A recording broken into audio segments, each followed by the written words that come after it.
নমস্কার বন্ধুরা, smart finance Bangla চ্যানেলের পক্ষ থেকে সবাইকে অসংখ্য ধন্যবাদ।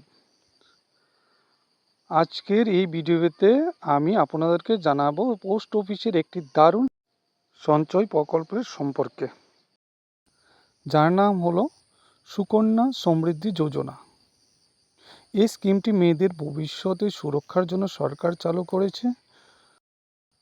এই ভিডিওতে জানবেন কে এই অ্যাকাউন্ট খুলতে পারবেন, কত বছরে কত টাকা জমা দিতে পারবেন, সুদের হার কত, 21 বছরে কত টাকা পাওয়া যাবে, কোন কোন ডকুমেন্টস লাগবে।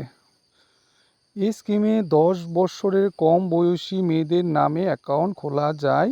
অ্যাকাউন্টটি পোস্ট অফিস বা ব্যাংকেও খোলা যায়। আপনাকে 15 বছর পর্যন্ত জমা দিতে হবে, আর এই স্কিমে মেয়াদ 21 বছর পর্যন্ত।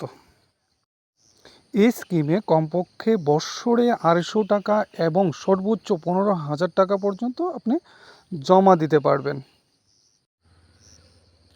এই স্কিমে সরকার ভালো সুদ দেয়, প্রায় 8% কাছাকাছি, তাই দীর্ঘদিন ভালো পরিমাণে টাকা জমা করতে পারেন। কোন কোন ডকুমেন্ট লাগবে? মেয়ের বার্থ সার্টিফিকেট, বাবা বা মায়ের আধার কার্ড এবং passport size joint photo.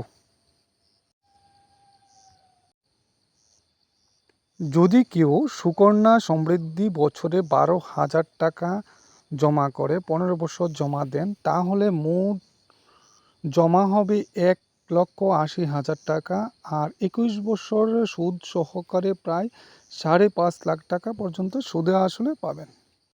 Benefit: tax ছাড়া পাওয়া যায়। মেয়ের পড়াশোনার জন্য বা বিয়ের জন্য 21 বছরের আগে 50% টাকা তুলতে পারবেন। এই স্কিমে মেয়েদের ভবিষ্যৎ সুরক্ষার জন্য ভারত সরকারের একটি নিরাপদ সঞ্চয় প্রকল্প। ভিডিওটি ভালো লাগলে লাইক, কমেন্ট, শেয়ার করতে ভুলবেন না। ধন্যবাদ।